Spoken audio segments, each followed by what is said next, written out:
सानी इंटरनेशनल हज उम्रा टूर्स एंड ट्रैवल्स। हज उम्रा जाने के ख्वाहिशमंद हजरात स्क्रीन पर दिए गए नंबर्स पर कॉल करें। इन जालिमों को मुंह खोलने से पहले हिस्ट्री को पढ़ना चाहिए था कि औरतों की तो कोई कीमत थी ही नहीं। कीमत बनाया है किसने? इस्लाम मजहब में आकर के। इस्लाम ने उनके सर पे मोहब्बत का ताज, और सबसे पहले ये फार्मूला इस्लाम ने पेश किया है मुसलमानों के मां के कदमों के नीचे जन्नत है। ये किसी भी दुनिया के मजहब की तालीम नहीं है। बाप को जन्नत का दरवाजा इस्लाम ने कहा है, मां को जन्नत, मां के पांव के नीचे जन्नत इस्लाम ने कहा है। तो औरत का मकाम किसने दिया? तुम्हारे यहां तो आज भी बाप के मरने पर बेटी को विरासत नहीं मिलती है। इस्लाम का तो कानून यह है कि बेटी को विरासत नहीं देगा तो माल की तकसीम हराम हो जाएगी।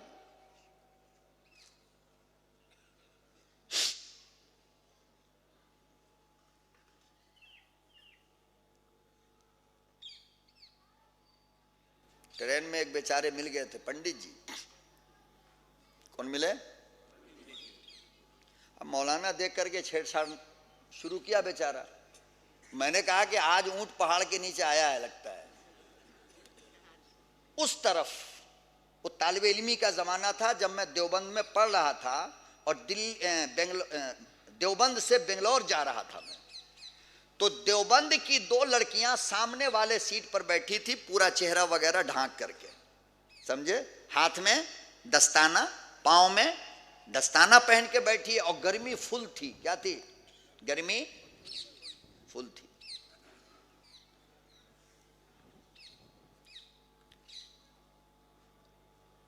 पंडित जी को सूझ गई गड़बड़ बच्चा देख करके। कहने लगे मौलाना एक बात पूछूं? मैंने कहा पूछो। कहने लगे कि इस्लाम इतना जालिम मजहब क्यों है? इस्लाम इतना जालिम मजहब। कभी कभी इन लोगों को अजीब खुजली होती रहती है।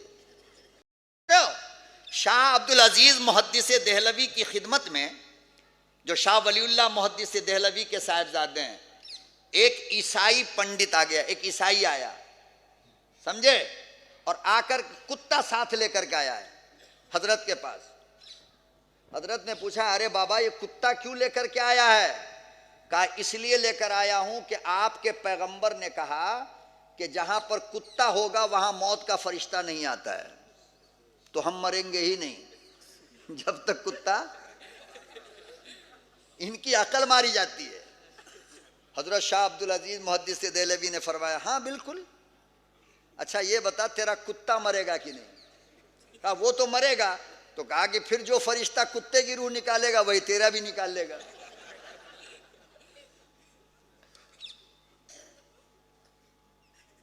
अजीब शख्सियत थी हजरत। फिर उसी अंग्रेज ने कहा कि कुत्ता मुसलमान है। क्या कहा? कुत्ता। शाह अब्दुल अजीज मुहद्दिस देहलवी ने कहा अभी पता चल जाएगा। क्या फरमाया? 2 मिनट में पता चल जाएगा मुसलमान है कि ईसाई है। कहा कैसे? आवाज दिया, कहा देखो गोश्त का एक टुकड़ा मंगाओ, कुत्ता के सामने डाल दो, अगर बांट करके खाया तो समझो मुसलमान है, अकेले खाया तो समझो ईसाई है। कहा क्यों?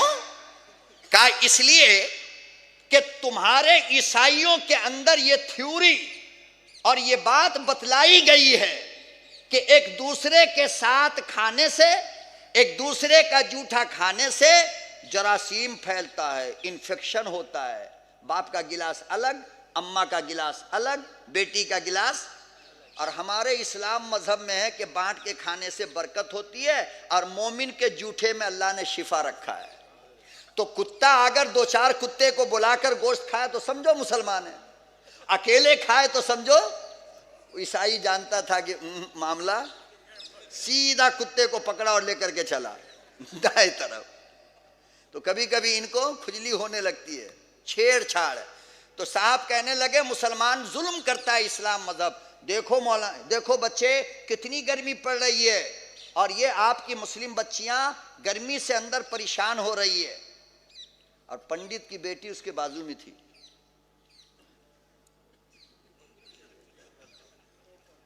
समझे? हाँ। जामिया मिल्लिया के 2-4 बच्चे वहीं पे खड़े थे, कॉलेज के लड़के, जवान जवान। ये बात कह करके जब पंडित जी खामोश हुए, मैंने कहा पंडित जी जवाब तो मैं बाद में दूंगा, जरा इन बच्चों को देखो किधर देख रहे हैं ये।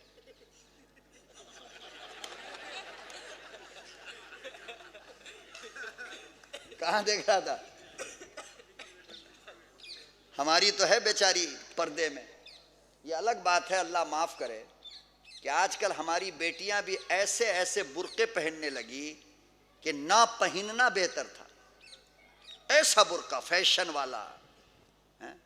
नबी करीम सल्लल्लाहु अलैहि वसल्लम ने फरमाया और उलमा ने लिखा कि बुर्का ऐसा होना चाहिए कि 18-20 साल की लड़की भी अगर पहने तो मालूम हो कि 80 साल की बूढ़ी है। और यहां तो बूढ़ी पहन रही है तो मालूम होता है कि कोई, हम नहीं बोलेंगे, आप ही बोलिए, हमको वापस भी जाना है। तो ये नाजायज है। जिस बुर्के के अंदर जिस्म का पता चल जाए वो हराम है, वो बिल्कुल वो नाजायज है, हराम है। और आजकल तो एक फैशन और चला है, कुछ दिन से देख रहा हूं, वो जो सामने बांधती है ना पट्टी, क्या बोलते हैं उसको, स्कार्फ क्या बोलते हैं उसको ना, स्कार्फ तो निकाब है नहीं।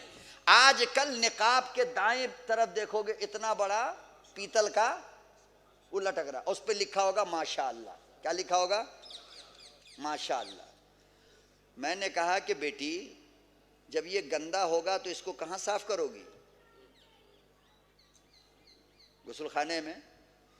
मैंने कहा गुस्लखाने में अल्लाह का नाम लेना जब बेअदबी है तो ये माशा अल्लाह गुस्लखाने में रख करके पैंट के साथ, बनियान के साथ, पैजामा के साथ, गंदे कपड़ों के साथ माशा अल्लाह को रखना, ये कौन सी अक्लमंदी है तुम्हारी? खुदा के नाम की बेअदबी नहीं है ये। ऐसे उतारा, ऐसे फेंक दिया, ऐसे ही फेंकती है नहीं? बताओ अल्लाह के नाम की बेहुरमती नहीं हो रही है? ये काफिर जालिम लोग अलग अलग तरीके से बेअदबी करवा रहे हैं अल्लाह के नाम का। ये किसी इस्लामी मुल्क का इजाद नहीं है। ये सब चीज बनाने के लिए बाकायदा यहूदियों ने आदमी रखा है और ये सब चाल यहूदी का है। तो बहरहाल उम्मीद ये है इंशाअल्लाह आज के बाद हमारी बच्ची लोग अपना अपना बुर्का बदल देगी एकदम इंशाअल्लाह। माँ भी बदलेगी, बेटी भी बदलेगी और ये ऐशन फैशन के लिए अब बुर्का इंशाअल्लाह इस्तेमाल नहीं करेगी। अल्लाह इनको अमल की तौफीक अता फरमाए। खत्म किया जाए, 4:30 होने वाला। हाँ टाइम तो है, जब तक जिंदा है तो है ही है टाइम। हम कहाँ कह रहे हैं टाइम नहीं। अल्लाह ना करे कि आपका टाइम खत्म हो भाई, हमसे ज्यादा दिन आप जिंदा रहें। टाइम तो है, इसमें कोई शक नहीं है। बहरहाल तो वो पंडित जी, मैंने कहा पंडित जी जरा इन बच्चों को देखो किधर देख रहे हैं। वो देख रहा था किधर? हमारी बच्ची अल्हम्दुलिल्लाह आराम से अपना बैठी हुई थी। थोड़ी देर के बाद जो है एक लाल चाय बेचने वाला आ रहा, आवाज लगाते लगाते। मैंने जल्दी से उससे कहा कि बेटा जरा एक नींबू दे दे। पंडित के सामने आकर के खड़ा हो गया। थोड़ी देर के बाद जो है ना उससे चाकू लेकर मैंने नींबू को काटा। जैसे ही नींबू को काटा पंडित जी के सामने रखा तो चटपट चटपट। मैंने कहा पंडित जी एक बात बताओ यार, जब तक नींबू ओपन नहीं हुआ था आपके मुंह में पानी, जहां ओपन किए तो टपकने लगा। मैंने कहा इस्लाम अपनी बेटियों को इसी तरह पैक रखना चाहती है ताकि किसी दिल जले के मुंह में पानी ना आए। समझ गए? जब तक के चॉकलेट पन्नी में रहेगा कवर में चींटी नहीं लगेगी। जैसे ही ओपन होगा फौरन चींटी। हम अपनी बेटियों को चींटी लगने नहीं देना चाहते हैं। जरा अपना ख्याल कर लो आगे तक। ये मजहब इस्लाम है। हमने अजमत का कुतुब मीनार अपनी बेटियों को, अपनी माओं को बनाया है। वकार का ताजमहल हमने बनाया इनके लिए। अब फिर हम ही बदनाम होंगे। बहरहाल मेरे मोहतरम बुजुर्ग और दोस्तों, तो मैं अर्ज ये कर रहा था असल में कि इतने बिगड़े हुए मुआशरे को ठीक करने के लिए मेरे आका सल्लल्लाहु अलैहि वसल्लम को जो जमाना मिला वो कितना मिला? मात्र 23 साल। मगर ये बताओ कि 23 साल में पूरी दुनिया में इस्लाम गया या नहीं गया? मेरे महबूब जिस वक्त दुनिया से जा रहे थे,